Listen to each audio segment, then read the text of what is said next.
Hello, greetings, my people. Yeah, wherever you're watching me from, my greetings.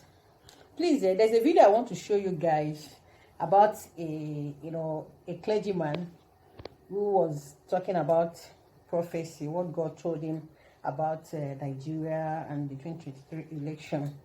Yeah, I'm not against him coming out to prophesy. It has been the normal thing for some of our pastors in Nigeria to talk about election and all that. But there's a problem I have with this prophecy. Yes, please watch it, then I'll come back and analyze few points I really want to talk about concerning this very prophecy on this video. Vote APC in 2023. If Nigeria vote APC in the year 2023.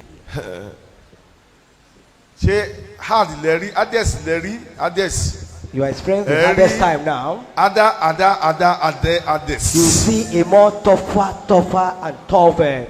You always want to eat human being like food. As the God has spoken. As the living God has spoken. I don't say no one should tread or say anything. I don't even care if you belong to APC party or like me. All you say just go and complain. I told us in the year 2015, I look at it now. You want to vote for life.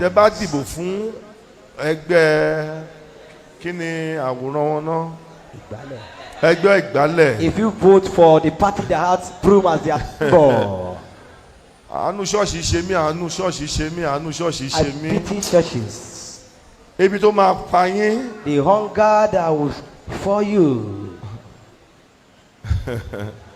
You ask yourself, why? Anybody. I am not antagonizing anyone. And I don't vote neither. I speak as God has sent me. Nigeria will be tougher.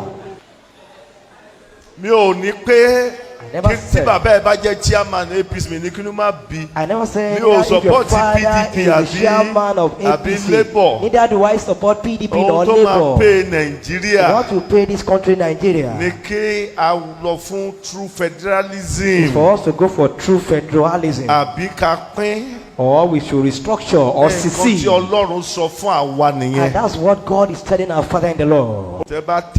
If you decide to vote, if Tinubu wins, all of you are going to join. That is God has spoken. Just let it go live. Let it go live as spoken. Just the way I've said it. Let me say it in English so that they won't understand. Okay, sir. If Nigerians vote for APC, we sink. In poverty, and the economy will be in shambles.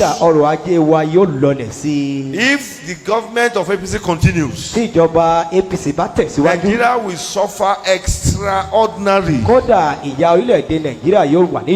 not in support of anybody. As a matter of fact, I don't vote. And I will never vote. I am telling you that we have never seen Archie before. Then this is when we now experience more Archie. We will be sick, the economy will be sick. I'm not saying anybody should like me. If I bring a letter to you tomorrow, if I bring appeal phone to you, don't give it to me. But that is what the Lord have said. And I stand, and that's why I make the pronouncement. This is a prophecy. It's not much more than that. Say amen. Say amen. Fantastic. Yes, Baba. You said the truth that if we vote APC in the next coming election, that we're going to experience the worst calamity so far, which will be harder than the hardest we have experienced. But Baba, my problem with you, is that you said you're not going to vote. You have never voted before at your age, Baba. So who are the people that you expect to chase out APC from government so that Nigeria will be better? My problem with you is that you don't have a PVC. Sorry, you're not voting. You're not going to vote anybody. You're not supporting anybody. And yet, you want a positive change in Nigeria. You see the problem we're having in Nigeria. Some of our religious leaders are the problem we have. You have given a good prophecy. Firstly, some of our religious leaders, they are not helping issues in Nigeria. Would I call it diplomatic, approach or whatever? I don't even understand. This man of God have given the prophecy that he said that God told him. But he's not part of the movement. He's not going to vote.